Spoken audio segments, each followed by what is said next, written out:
Hello दोस्तों, welcome back to my YouTube channel maths plaza. तो दोस्तों, आज मैं इस वीडियो में बिहार बोर्ड क्लास 8 हमारी दुनिया चैप्टर 1 का को नंबर, जिसका नाम है भूमि, मृदा एवं जल संसाधन।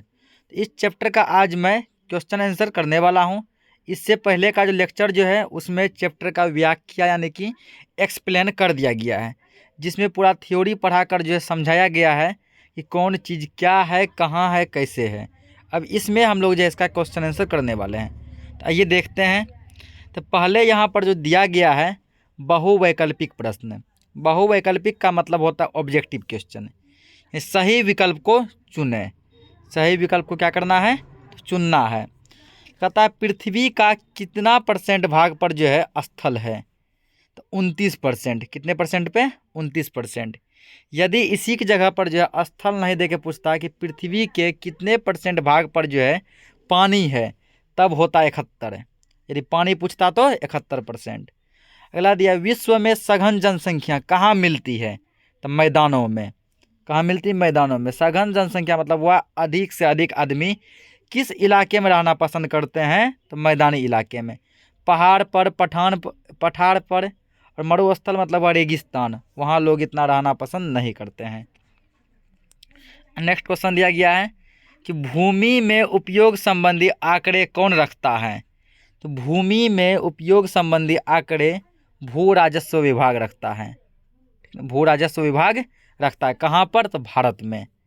अब भूमि उपयोग के कुल कितने प्रमुख वर्ग हैं? तो भूमि उपयोग के कुल 5 प्रमुख वर्ग हैं। कितने? 5। ऑप्शन नंबर गो। मृदा में कुल कितने स्तर पाए जाते हैं? तो 4 स्तर। इसका भी ऑप्शन नंबर गो। मृदा में 4 स्तर पाए जाते हैं। अगला क्वेश्चन दिया गया है कि समोच्च रेखीय खेती करना किसका उपाय है? तो मृदा अपरदन को रोकने के लिए। अपरदन मतलब कटाव, यानी मिट्टी का जो कटाव जो होता है, मिट्टी जो कटता जो है बाढ़ के माध्यम से, वर्षा के माध्यम से, उस कटाव को रोकने के लिए हम लोग समोच्च रेखीय खेती करते हैं। रासायनिक दृष्टि से जल किसका संयोजन है? तो जल का फॉर्मूला होता है H2O। H for hydrogen, O for oxygen. Hydrogen और ऑक्सीजन का संयोजन है। ऑप्शन नंबर गो। ठीक ना। उसके बाद जो अगला दिया गया है, इनमें से कौन जो है एक महासागर नहीं है? तो महासागर जो कुल कितने? 4 हैं। हिंद महासागर, प्रशांत महासागर, उसके बाद अटलांटिक महासागर और आर्कटिक महासागर। लेकिन ये अंटार्कटिका, ये महासागर नहीं है। अंटार्कटिका महासागर नहीं है, बल्कि ये महादेश है, महाद्वीप हैं। अगला क्वेश्चन देखते हैं। अगला क्वेश्चन दिया गया खाली स्थान को भरें। खाली स्थान को क्या करना है? तो भरना है। मृदा में जीवों के सड़े गले अवशेष को डैश कहा जाता है? तो मृदा में जीवों के सड़े गले अवशेष को ह्यूमस कहते हैं। क्या कहते हैं? ह्यूमस कहते हैं। अगला क्वेश्चन दिया गया है कि दक्कन क्षेत्र में डैश मृदा पाई जाती है? तो दक्कन क्षेत्र में काली मृदा पाई जाती है। कौन सी मृदा पाई जाती है? तो काली मृदा पाई जाती है। ठीक ना। नेक्स्ट क्वेश्चन दिया गया है, काली मृदा पाई जाती है। लेटेराइट मृदा का निर्माण किस प्रक्रिया से होता है? तो लेटेराइट मृदा का निर्माण निच्छालन प्रक्रिया से होता है। किस प्रोसेस से? निच्छालन प्रोसेस से।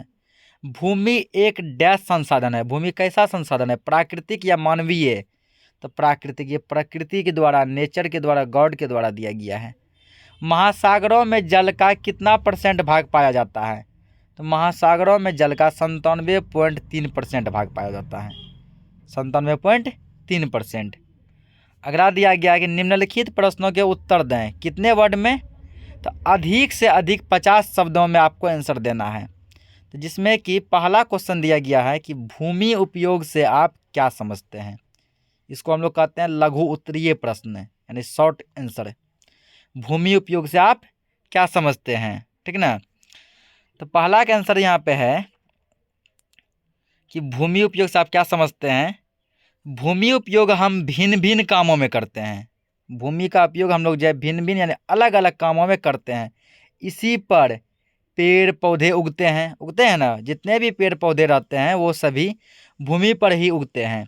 भूमि पर ही हम मकान, उसके बाद जो है गांव, शहर, तालाब, सड़क मार्ग, रेल मार्ग, खेलों का मैदान, कारखाना यानी फैक्ट्री इत्यादि ये सब हम लोग बनाते हैं। ठीक, अगला क्वेश्चन देखते हैं। अगला क्वेश्चन का है मृदा निर्माण में सहायक कारकों का उल्लेख करें। मृदा यानी मिट्टी, मिट्टी जो बनता जो है, मिट्टी बनने में कौन कौन सा कारक जो है अपना महत्वपूर्ण भूमिका निभाता है उसके बारे में बताएं। तो किसी स्थान की मृदा के निर्माण में वहाँ उपस्थित मौलिक चट्टान, कि वहाँ जो चट्टान जो है प्रकृति के द्वारा है उसका भी योगदान होता है। क्षेत्र की जलवायु, जलवायु यानी कि वहाँ का समझिए कि मौसम, वातावरण वो कैसा है उसका भी योगदान होता है। वनस्पति, वनस्पति यानी पेड़ पौधे, जंगल, उसका भी योगदान होता है। सूक्ष्म जीवाणु, सूक्ष्म जीवाणु यानी कि छोटे छोटे जो है क्या होते हैं, जीव जंतु जो होते हैं, कीड़ा मकोड़ा सब, उसका भी योगदान होता है। क्षेत्र की ऊंचाई, वो कितना ऊंचा है कितना नीचा है, ढाल और समय, इन सभी का महत्वपूर्ण योगदान होता है और इन सभी के योगदान से क्या बनता है, तो मिट्टी बनता है। अगला क्वेश्चन दिया भूमि उपयोग को प्रभावित करने वाले कारकों को लिखें। तो भूमि उपयोग को प्रभावित करने वाले दो कारक हैं। कितने कारक हैं, दो। पहला है प्राकृतिक कारक, दूसरा क्या है, मानवीय कारक। प्राकृतिक कारक जो कि प्रकृति के द्वारा होता है, मानवीय जो हम लोग करते हैं। नेक्स्ट क्वेश्चन है ऋतु क्षरण से क्या अभिप्राय है, यानी ऋतु क्षरण से आप क्या समझते हैं। जब चट्टानें समय के साथ साथ टूटकर अपने ही स्थानों पर टुकड़े के रूप में बिखरने लगती है तो उस प्रक्रिया को ऋतु क्षरण कहते हैं। जब बड़ा बड़ा चट्टान जो है समय के साथ साथ जो है, समय मान लीजिए चल रहा है तो समय के साथ साथ वो क्या होता है, कमज़ोर होकर टूट के अपने ही आसपास जो है गिर जाता है। तो इसी प्रोसेस को हम लोग क्या कहते हैं, ऋतु क्षरण कहते हैं। अगला क्वेश्चन जो है दिया गया है, अब निम्नलिखित प्रश्नों के उत्तर अधिकतम 200 शब्दों में दें। कितना शब्दों में, 200 शब्दों में, यानी कि ये है 4 नंबर, ये वाला कम से कम जो है 200 शब्दों में देना है। जिसमें पहला क्वेश्चन का है भूमि उपयोग क्या है। भूमि उपयोग के विभिन्न वर्गों का विस्तार पूर्वक अध्ययन करें। तो शॉर्ट क्वेश्चन का पहला क्वेश्चन भूमि उपयोग क्या है, और लॉन्ग का पहला क्वेश्चन लगभग जो डिफिनेशन सेम रहेगा। भूमि उपयोग से आप क्या समझते हैं, भूमि उपयोग क्या है, एक ही बात है। इसका भी आंसर यहाँ जो पहला जो लिखे हैं भूमि उपयोग का भिन्न भिन्न कामों में उपयोग करते हैं, इसी को हम लोग यहाँ पर भी लिखे हैं कि भूमि का उपयोग हम भिन्न भिन्न कामों में करते हैं। इसी पर पेड़ पौधे उगते हैं, भूमि पर ही मकान, गांव, शहर, तालाब, रेल मार्ग, सड़क मार्ग, कारखाना ये सब बनते हैं। अब क्वेश्चन का दूसरा भाग दिया गया है कि भूमि का उपयोग का वर्णन जो है विस्तार पूर्वक करना है। तो भूमि उपयोग वर्ग निम्नलिखित हैं। भूमि उपयोग वर्ग कितने हैं, तो निम्नलिखित मतलब नीचे लिखे गए हैं। पहला दिया है कि वन क्षेत्र की भूमि, ऐसी भूमि जिसमें क्या हो, जंगल हो, जिसमें क्या हो, जंगल हो, वन क्षेत्र की भूमि। दूसरा दिया है कृषि कार्य के लिए अनुपलब्ध भूमि, कुछ ऐसे भूमि है जिसमें कृषि होना था लेकिन नहीं हो पा रहा है, तो इसको दो भागों में बांटा गया। पहला रोमन में बंजर एवं व्यर्थ भूमि, जो तो बंजर हो गया जिसमें अब खेती नहीं किया जा सकता है, और कुछ है व्यर्थ भूमि जो कि बेकार पड़ा हुआ है। दूसरा है सड़क, मकान, उद्योगों में लगी भूमि, कि कुछ भूमि ऐसा था जिस पे पहले कभी खेती हुआ करता था लेकिन अब वहाँ सड़क बन गया, मकान बन गया, फैक्ट्री लग गया, तो ये सब। दूसरा दिया पड़ती भूमि। तो पड़ती भूमि भी दो टाइप के, चालू पड़ती भूमि, अन्य पड़ती भूमि। चालू पड़ती भूमि मतलब होता है कोई ऐसा भूमि जिसमें कि 1 या 2 साल तक समझिए कि खेती नहीं किया गया हो, तो वो चालू पड़ती भूमि हुआ, मतलब उस पर खेती किया जा सकता है। अन्य पड़ती भूमि जिसमें कि करीब करीब जो है 4 से 5 साल तक जो है खेती नहीं किया गया हो, ऐसे छोड़ दिया गया हो, तो वो हो गया अन्य पड़ती भूमि। अगला 4 नंबर दिया गया अन्य कृषि अयोग्य भूमि, कि कुछ ऐसे भूमि है जो कृषि के योग्य हैं लेकिन हम लोग कृषि इस पर नहीं करते हैं, तो ये भी दो टाइप के। पहला अस्थाई चारागाह की भूमि, दूसरा कृषि योग्य बंजर भूमि, कि वो कृषि योग्य है, हम लोग उसको जानबूझ के खुला छोड़ दिए हैं, कोई भी फसल नहीं लगा रहे हैं और वो क्या हो गया, बंजर हो गया है। अब 5वां टाइप इसका दिया गया शुद्ध बोई गई भूमि। ये क्वेश्चन नंबर 1 का आंसर था। अब क्वेश्चन नंबर 2 दिया गया मृदा निर्माण प्रक्रिया को स्पष्ट कीजिए। कि मतलब मिट्टी जो बनता जो है, तो मिट्टी के बनने में क्या क्या प्रोसेस है उसको पूरा विस्तार पूर्वक बताना है। तो मृदा निर्माण प्रक्रिया में सबसे पहले मौलिक चट्टान टूटती है। मतलब जो चट्टान जो प्रकृति के द्वारा, गॉड के द्वारा दिया गया, वो क्या होता है, टूटता है। मान लीजिए भूकंप आ गया, सुनामी आ गया, बड़ा बड़ा भयंकर आंधी तूफान आ गया, उसमें टूटता है। टूटे हुए कणों के और महीन होने की प्रक्रिया अनवरत चलती रहती है। अनवरत मतलब वह लगातार। बड़ा बड़ा चट्टान जो टूटा, जो वो काफ़ी बड़ा बड़ा टुकड़ा में टूटा, वो जब तक महीन पाउडर के जैसा नहीं हो जाता है, वो लगातार चलते रहता है, चलते रहता है, जब तक कि वो पाउडर जैसा नहीं बन जाए। तो हजारों लाखों वर्ष बाद, यानी हजारों लाखों वर्ष बाद, वह चट्टानी टुकड़ा भौतिक, रासायनिक एवं जैविक ऋतुक्षरण से महीन कणों में बदल जाता है। बड़ा चट्टान जो टूटता है बड़ा बड़ा टुकड़ा में, पहाड़ पर्वत जो टूटता जो है, उसको महीन होने में, पाउडर जैसा बनने में हजारों लाखों वर्ष लग जाते हैं। और तब जाके वो जो है किसमें, महीन कणों में बदल जाते हैं। वही महीन कण जो है क्या कहलाता है, तो मृदा कहलाता है। अगला दिया गया है, जल प्रदूषण के कारणों का उल्लेख कर इसे दूर करने के उपायों का वर्णन कीजिए। जल जो है दिन प्रतिदिन प्रदूषित होती जा रही है, गंदा होता जा रहा है, इसके क्या कारण हैं और उस कारणों को हम कैसे दूर कर सकते हैं, ये क्वेश्चन दिया है। तो जल प्रदूषण के निम्न कारण है। पहला, घरेलू कूड़ा करकट, कि हम लोग जो घर का जो कूड़ा कचरा है उसको क्या करते हैं, नदी में जाके फेंक देते हैं, तालाब में फेंक देते हैं, उससे जल प्रदूषण हो रहा है। दूसरा, औद्योगिक अवशिष्ट पदार्थ, मतलब फैक्ट्री जो कचरा निकलता है उसको भी नदी तालाब में बहा देते हैं, उससे भी हो रहा है। नगरीय क्षेत्रों का दूषित जल, नगर में बड़ा बड़ा मान के चलिए नाला सब है, उसका पानी जो है बह के जो नदी तालाब में मिल जाता है, उससे जल प्रदूषित हो रहा है। परिवहन एवं यातायात दुर्घटना, मतलब कि कोई मान लीजिए एक्सीडेंट सब हो गया, तो उसका भी हम लोग क्या करते हैं, जो कोई आदमी सब मर उड़ गया तो उसको हम लोग पानी में ही फेंक देते हैं, यहाँ से भी जल प्रदूषण हो रहा है। अब इसको दूर कैसे करें, तो जल प्रदूषण को दूर करने के लिए हम निम्न उपाय कर सकते हैं। पहला, जल का समुचित उपयोग करना। समुचित मतलब हुआ कि इसका सदुपयोग करना है, बेकार मतलब का, बिना फालतू का जल को नहीं बहाना है। दूसरा दिया, जल संरक्षण की महत्ता को बताना। दूसरे को हम लोग बताएंगे, मोटिवेट करेंगे कि जल हमारे लिए कितना इम्पोर्टेंट है। पानी कहने को तो बहुत है, लेकिन पीने योग्य बहुत ही कम है। प्राचीन जल संचय की तकनीक को अपनाना, जल को बचाने का तकनीक को अपनाएंगे हम लोग। अगला, सिंचाई के लिए आधुनिक तकनीक को अपनाना। आधुनिक तरीके से हम लोग क्या करेंगे, खेतों में सिंचाई करेंगे जिससे कि अधिक पानी की बर्बादी ना हो। अगला, जल में घरेलू एवं औद्योगिक अपशिष्ट को नहीं फेंकना। ये घर का कचरा, उसके बाद फैक्ट्री का कचरा, ये सब जल में हम लोग नहीं फेंकेंगे, इस तरह जल प्रदूषण मुक्त हो सकता है। अगला क्वेश्चन दिया है, मृदा अपरदन के कारकों का उल्लेख कर इसके बचाव हेतु उपयुक्त सुझाव दीजिए। इसका मतलब है मिट्टी जो कटता जो है आंधी तूफान से या फिर जो है सुनामी से, बाढ़ से, उसको हम लोग कैसे रोक सकते हैं, और जो मिट्टी कट चुका है उसमें आप लोग क्या सुझाव दीजिएगा, उसको कैसे बचा सकते हैं। तो पहले क्या दिया, कारण बताना क्यों कटता है। तो मृदा अपरदन की दर को प्रभावित करने में जलवायु, वनस्पति विस्तार, स्थल रूप, भूमि की ढाल एवं मानवीय क्रियाएं हैं। इन सब के कारण जो है क्या होता है, मिट्टी का कटाव होता है। ठीक, अब दूसरा पार्ट इसमें क्या दिया है कि इसका संरक्षण, यानी कैसे इसको बचाएंगे, इसके बचाव हेतु। तो मृदा संरक्षण के लिए हम निम्न उपाय कर सकते हैं, यानी मिट्टी को बचाने के लिए हम कुछ तरीके अपना सकते हैं। जैसे बंजर भूमि पर घास लगाना, जहाँ कोई फसल नहीं उग सकता है वहाँ हम लोग घास उगाएंगे जिससे कि मिट्टी में उर्वरा शक्ति आए।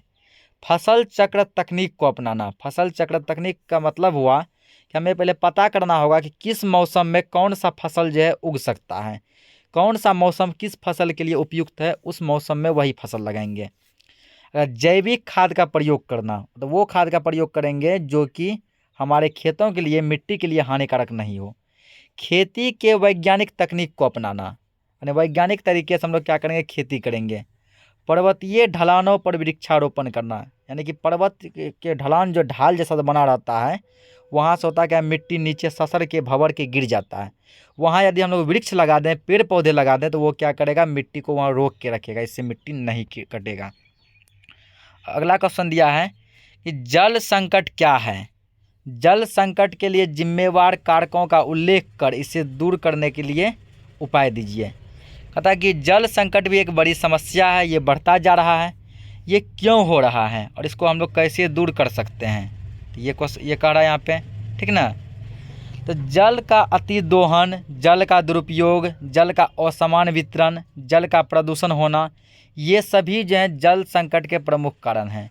अति दोहन मतलब हम लोग खूब खर्च करते हैं। दुरुपयोग, जहाँ मान के चलिए पानी का काम नहीं है वहाँ भी बर्बाद करते हैं।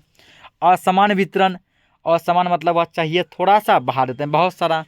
जल का प्रदूषित होना, कचरा वचरा मिला के उसको गंदा कर देते हैं। ये सब जल संकट के कारण हैं। इसको दूर कैसे करेंगे? तो जल संकट को दूर करने के लिए हम निम्न उपाय कर सकते हैं। पहला दिया है वर्षा जल संग्रहण की तकनीक को अपनाना, यानी वर्षा का पानी हम लोग क्या करेंगे? जमा करेंगे। अगर छत का वर्षा जल संग्रहित करना, छत पे क्या करेंगे? एक टैंक बना देंगे। उस टैंक में जब जब पानी पड़ेगा तो हम लोग क्या करेंगे? उस वर्षा के पानी को जमा कर लेंगे। जब ये वर्षा खत्म हो गया उसको प्लास्टिक से ढक देंगे।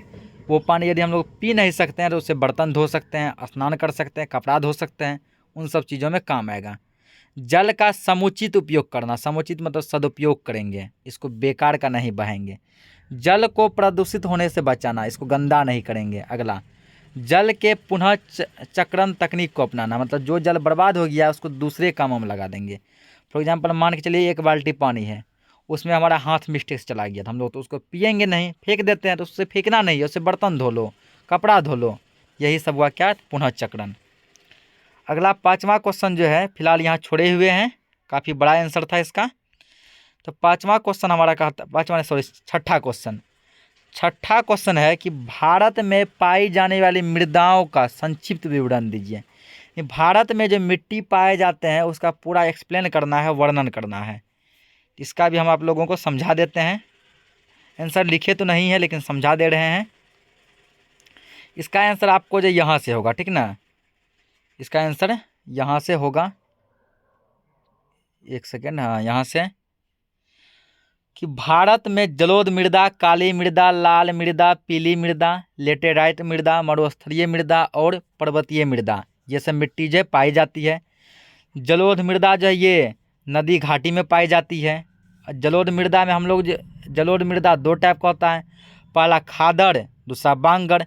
जो नया जलोढ़ मृदा है उसको खादड़ कहते हैं, जो पुराना है उसको बांगर कहते हैं। जलोढ़ मृदा में जो है चावल, गेहूँ, मक्का, गन्ना, इन सब की खेती हो सकती है। दूसरा दिया काली मृदा।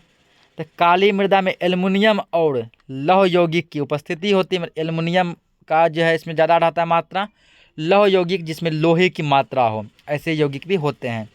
और काली मृदा में हम लोग जो है कपास की खेती कर सकते हैं। काली मृदा महाराष्ट्र, गुजरात, कर्नाटक, आंध्र प्रदेश, तमिलनाडु, इन सब राज्यों में पाया जाता है। उसके बाद अगला दिया गया लाल मृदा। लाल और पीली मृदा प्रायद्वीपीय पठार के पूर्वी एवं दक्षिणी हिस्से में पाई जाती है। यानी पठार के पूर्वी और दक्षिणी हिस्से में लाल और पीली मृदा पाई जाती है। लोहे के अंश के कारण इस मृदा का रंग लाल होता है। यानी इस मृदा में लोहे के अंश पाए जाते हैं जिसके कारण इसका रंग कैसा होता है? लाल होता है। जब इसी लाल मृदा में पानी मिल जाता है, यानी जल मिल जाने के बाद जो लाल मृदा का रंग कैसा हो जाता है? पीला हो जाता है। लाल मृदा में हम लोग मक्का, मूंगफली, तंबाकू, इन सब चीज़ों की खेती कर सकते हैं। और लाल मृदा जो झारखंड, मेघालय, इन सब राज्यों में पाया जाता है। अगला दिया गया लेटेराइट मृदा, यानी लेटेराइट मिट्टी। तो लेटेराइट मृदा का निर्माण हम लोग जो निच्छालन प्रक्रिया से करते हैं। यहाँ से जो है खाली स्थान भी पूछा गया है, इसलिए हम इसको अंडरलाइन किए हैं। यह मृदा जो है लेटेराइट मृदा जो है केरल, कर्नाटक, तमिलनाडु, इन सब राज्यों में पाया जाता है। मरुस्थलीय मृदा यानी कि रेगिस्तान में जो मिट्टी होता है, इसका रंग हल्का भूरा कलर का रहता है, थोड़ा थोड़ा ब्राउन रहता है। जो कहाँ पाया जाता है? महाराष्ट्र में, महाराष्ट्र नहीं, सौराष्ट्र में, राजस्थान में, पश्चिमी हरियाणा, दक्षिण पंजाब, यहाँ पाई जाती है। अब पर्वतीय मृदा पर्वतीय क्षेत्रों में पाई जाती है। तो ये जो टोटल ये जो है लास्ट क्वेश्चन था। तो इसी के साथ जो है ये चैप्टर हो गया द एंड। तो हम लोग फिर जो है नेक्स्ट लेक्चर में नेक्स्ट चैप्टर के साथ मिलेंगे। तब तक के लिए जय हिंद। इस वीडियो का आप लोग जो जितना हो सके उतना ज़रा शेयर करें, अपने दोस्तों के साथ भी शेयर करें। उसके बाद जो है चैनल को सब्सक्राइब कर वीडियो को लाइक भी करें। मिलते हैं नेक्स्ट लेक्चर में। तब तक के लिए धन्यवाद।